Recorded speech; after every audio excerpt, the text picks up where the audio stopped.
Pour ce jeune homme de petite taille, les défis ne sont que des opportunités de se dépasser. Et dans ce petit corps d'à peine 20 ans, il y a un cœur énorme qui a le goût de mordre dans la vie. Et de tous les défis qui se trouvent sur sa route, le Beauceron de Saint-Honoré en fait la plupart du temps des tremplins pour bondir vers le bonheur. Bienvenue dans l'univers de Thomas Lachance. Je voulais qu'il redescende l'autre.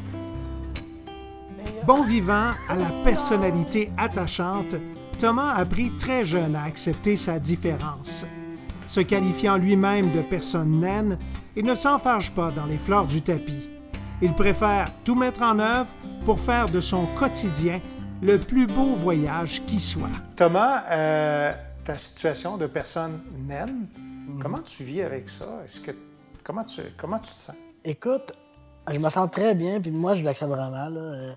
Écoute, depuis que je suis tout jeune, je me suis rendu compte avoir connaissance de la vie en général. Puis j'ai appris à m'accepter avec le temps.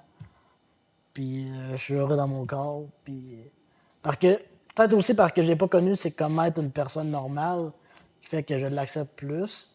Mais écoute, je vois pas de différence, puis je trouve des moyens à tout faire dans la vie.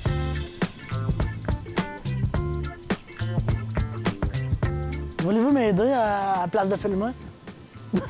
À partir de quel âge tu as vu que tu étais différent? OK. Au courant peut-être de la deuxième année, j'avais peut-être... En deuxième année, on a quel âge? On a à peu près 7-8 ans. 7-8 ans, ouais. Dans les cours d'éducation physique, il fallait toujours trouver un moyen d'adapter les choses. Puis là, je me suis rendu compte, ça me faisait la peine un peu. Je voyais mes amis aller à des activités ensemble, comme arbre en arbre et tout. Fait que moi, je pouvais pas vraiment y aller. Des fois, je revenais chez nous, puis je pleurais comme... j'ai une banquette là, chez mon père, puis des fois, je pleurais à cause que ça me fait de la peine de voir mes amis aller à une place, mais que moi, je peux pas vraiment le vivre à cause de mon handicap. C'est à la suite d'une discussion avec sa mère Annie que Thomas a débuté sa route vers l'acceptation de soi. Dis-toi que rien n'arrive pour rien, puis si t'es là comme ça veut dire que c'est pour une raison. Puis c'est là que ça a déclenché dans ma tête, que j'ai dit, OK, ouais, là, je m'accepte comme je suis, puis je lâche pas les bras, puis je fonce dans la vie, puis je suis un gars heureux, puis je vais trouver des moyens pour tout réussir ce que j'ai le goût de faire. Je suis convaincu que cette attitude-là a aidé les personnes qui t'entouraient à t'aider en même temps. Oui. Ben écoute, j'étais pas chez nous à me décourager de la vie, puis de... Non, je voulais foncer, puis quand j'ai du vouloir, ça donne toujours le goût d'aider dans la vie. Thomas a subi une dizaine d'opérations, dont la plus importante il y a 5 ans. Au début, les docteurs disaient que j'aurais peut-être même pas pu marcher, mais vu que je le voulais, j'ai réussi à marcher, puis je suis reconnaissant de ça. Bien qu'il ait relevé de nombreux défis, le Beauceron aimerait en relever d'autres. J'aimerais essayer un jour de patiner. OK. Je l'ai pas vraiment fait encore, mais j'aimerais essayer. Comme ma plus gros objectif de vie, c'était d'avoir ma voiture. Puis ça, c'est réalisé, mais donc plein d'autres objectifs que j'ai en mire, mais que je ne sais pas. Mais tu sais, je veux m'améliorer au jour le jour, puis je veux réaliser mon rêve qui est d'inspirer les gens.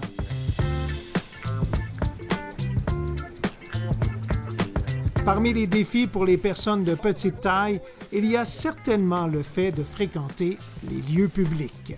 Thomas, dans une épicerie comme ici, c'est quoi tes défis, si on peut dire? Là? Les hauteurs. Oui, clairement. Tu fais quoi quand tu arrives dans une épicerie comme ça puis tu as besoin d'éléments que tu n'es pas capable de venir acheter? Bien, je monte dans les étagères et puis je grimpe. Non, sérieux, je vais demander en avant à la caissière qui travaille ici ou je demande à un de mes amis de venir avec moi. Parce que c'est rare que je vais dans des places que je suis toute seule, justement pour les défis comme ça. Puis les gens, comment ils réagissent, les gens, quand tu leur demandes? De l'aide? Oui. OK. Très, très bien. Comme même dernièrement, j'ai voulu aller à l'épicerie, m'acheter quelque chose. Puis là, j'ai demandé à quelqu'un est-ce que je pourrais avoir de l'aide pour m'aider à faire à me rendre. Puis il m'a dit, ben justement, j'allais te voir pour offrir de l'aide. Ça, j'ai trouvé ça gentil, genre, qu'il me dit justement, j'étais pour aller te voir. Puis j'ai trouvé que c'était un beau geste de sa part. Fait que les gens vont au-devant de toi. Oui, exactement. Fait que tu dois apprécier ça. J'apprécie énormément. Les gens sont super serviables. Thomas est très désireux d'être le plus autonome qui soit. Il rêve du jour où il aura son chez-soi et une copine. Thomas, on est dans une épicerie actuellement. Fais-tu des recettes des fois avec ta mère? Si je fais l'épicerie avec ma mère des fois? Des recettes? Non. Okay. Écoute, je sais pas comment cuisiner. OK. C'est pour ça que j'aurais besoin d'une blonde. OK. Pour qu'elle m'apprenne un peu. Mais sinon, avec ma grand-mère, ça va être mon prochain défi. Des TikTok comment cuisiner, ça s'en vient. OK. Fait que tu veux faire des TikTok là-dessus? Ouais, je voudrais apprendre à cuisiner puis à faire les choses de la vie avec ma grand-mère. Là. OK. Bon, grand-mère, tu m'apprends quoi aujourd'hui, là? Ah, c'est riche again. Ah ouais, mais... Et là, tu te balances, tu te balances comme si tu tu te suis. Ah oui, mais c'est pas grave. c'est vrai. ça, C'est ça, t'es dans le caveau, tu es une vieille. Ben oui, je suis rendu vieille, moi. Ah ouais, comment on fait ça? Tu fais comme si tu t'essuierais le dos. OK. Est-ce que tu as déjà eu une copine? Oui, j'en ai déjà eu une. OK. Mais là, j'en ai plus, là. Fait que t'es célibataire et disponible. Oui! Le jeune homme est très reconnaissant de toute l'aide qu'il reçoit des personnes qui l'entourent. Je remarque une chose, c'est que ta mère semble excessivement importante pour toi. Quel rôle ta mère a joué pour toi? Tout dans ma jeunesse. Ma mère, ça a été la fille qui a été le plus présente dans ma vie. Et la personne, même ma mère, mon père, mon beau-père, ma famille au complet, mes amis, c'est toutes des personnes qui sont très importantes pour moi. Parce qu'ils ont tous fait quelque chose d'important, puis... Bon, ils ont tous amené leur petit ingrédient à la recette, comme on dit. On parlait de cuisine tantôt. Ils ont tous amené leurs ingrédients pour que je sois la personne que je suis aujourd'hui et que je serai plus tard. La mère de Thomas, Annie Prévost, raconte avoir eu un fort pressentiment alors qu'elle était enceinte de celui-ci. Elle ressentait des signes qui se sont avérés révélateurs lors de la naissance de Thomas. Quand Thomas est arrivé, est-ce que tu as su dès le départ que c'était une personne naine ou c'était avec le temps? Je l'ai su dès le départ. En fait, moi, j'étais vraiment fatigante pendant ma grossesse.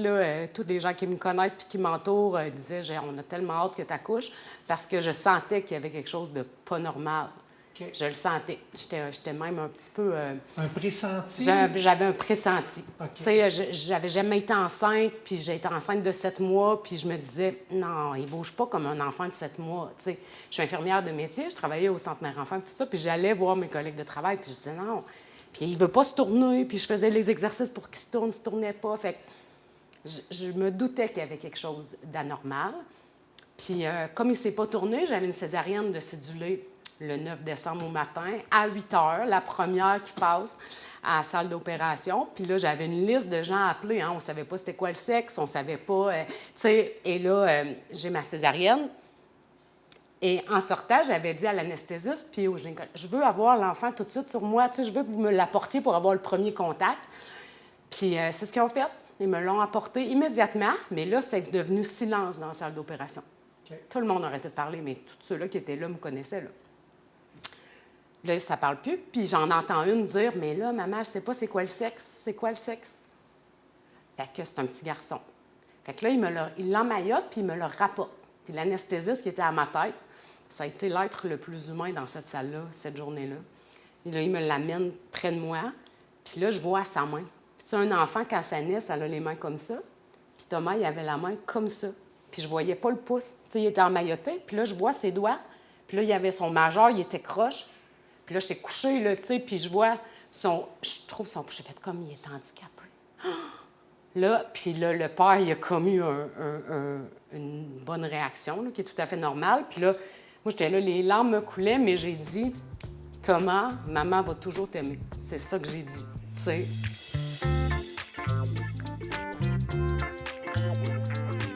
Votre fils, il a la dysplasie diastrophique. C'est une sorte de nanisme. Il ne sera pas grand. Toutes ses articulations ont des malformations. Là, il y avait son cartilage des oreilles qui avait beaucoup inflammé. Elle a dit, ça, c'est normal, vous ne touchez pas à ça, ça va se résorber.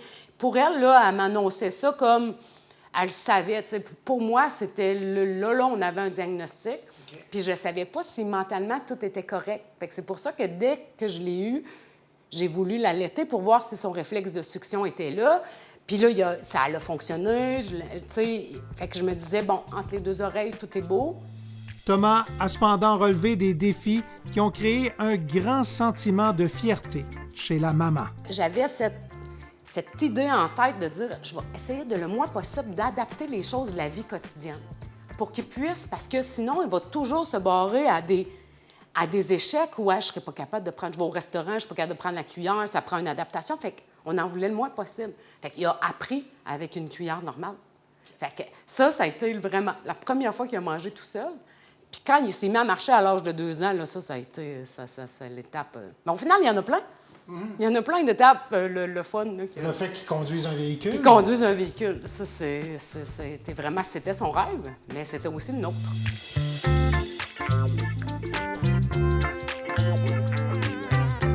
Thomas, quand est-ce que tu as su que tu avais une possibilité de réaliser ton rêve puis de conduire? OK. Ben mon mère avait vu ça à la télévision, des personnes avec mon handicap elle a vu qu'ils pouvaient conduire. OK. Donc, à partir de là, ma mère a fait les recherches. Moi aussi, je l'ai fait un peu de mon côté, mais on va être honnête, c'est plus elle qui a fait les recherches. Oh, effectivement. Parce que moi, je connaissais pas ça. Là. J'avais genre 15 ans. Parce que j'avais 15 ans, j'avais pas la tête vraiment à ça. Mais je suis sûr que je voulais conduire, moi, dans ma tête, à 15 ans. Je veux conduire, je veux conduire. Je pensais pas qu'il y avait des recherches à faire nécessairement. Puis après ça, on a fait des cours de conduite à la Guadeloupe. Comme tout le monde, avec les autres, ça a bien été. Puis après ça, une couple de mois après, j'ai commencé à faire mes cours de conduite à l'IRDPQ, au Centre François Charon à Québec. Puis quand est-ce que tu as su là, vraiment là, que tu avais une possibilité de... OK. À mon premier rendez-vous au Centre François Charon, ils ont pris les mesures, comment adapter l'auto. Puis c'est là, à ce moment-là, que j'ai commencé vraiment à y croire, puis j'ai vu qu'il y avait une réelle possibilité que je puisse conduire. Là. Avec son automobile, il a trouvé une certaine liberté. S'il peut se rendre à l'école ou à son travail, il aime bien profiter de la vie nocturne des grandes villes, comme à Québec. Puis jusqu'où tu t'es rendu avec ton auto? Ah, je l'ai fait pas mal. J'étais un petit gars, moi, qui sort au bord comme les jeunes. Ouais? Dagobert, j'y allais souvent avec mon auto. Avais-tu... comment on te recevait au Dagobert? Très bien. J'ai texté le gérant, puis il m'a dit qu'il allait me faire passer par la porte du côté. Donc, la première fois que je suis allé, c'était avec tous mes amis, les chums les plus proches de moi, de la Guadeloupe. Puis, on était allés ensemble, ils m'ont pris sur les épaules, puis, tu sais, ils trippaient, les autres, là, ils passaient devant la foule, devant tout le monde. Puis, tout le monde était jaloux de nous voir rentrer en premier, pendant que les autres, ils se foutaient gelés dehors. OK. Et moi, je passais « Salut tout le monde! » Ça, c'était vraiment nice. Tu as été danser sur la piste de danse ou... Ouais, mais j'ai peur de me faire tuer, moi, sur la piste de danse avec, avec tout le monde qui sont par-dessus moi. C'est un sport dangereux, danser. Oh ouais, j'arrive aux fesses à tout le monde, là, tu sais. OK. Le milieu de vie familial a été adapté à la réalité de Thomas. Celui-ci nous en donne quelques exemples. Thomas, quelles sont les adaptations de la maison pour t'aider dans ta vie quotidienne? OK, écoute, il y en a quelques-unes. Il y a ma salle de bain. Premièrement, quand je veux me laver les mains, je me lèverai pas les mains comme ça, là. Il y a un petit step que je donne un petit coup de pied qui est fait sur mesure, en fait. Je monte dessus, puis ça permet de bien me laver les mains. Après, je le referme. OK. Il y a même aussi pour la douche. Il y a une douche qui est baissée vraiment à ma hauteur. Pour que si je veux, je peux la décrocher moi-même pour me laver. Aussi, il y a un petit banc là, que je peux déplier pour me laver. Donc, c'est pas mal ça l'adaptation de la douche. Mais en fait, il y a 2 douches, mais il y en a une pour moi. OK. Aussi, il y a mon bureau qui est adapté dans ma chambre. C'est un bureau, en fait, qui me semble. En fait, je pèse sur un piton, puis il descend, puis il baisse. Oui. D'habitude, il y a des choses qui sont à ma hauteur ici, là. Mais sinon, je m'arrange pour amener une chaise pour monter dessus sans me péter la fiole, là.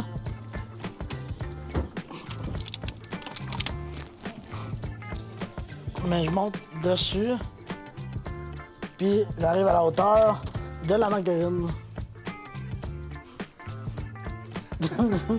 En plus, on est aux côtés de ton spa, un spa.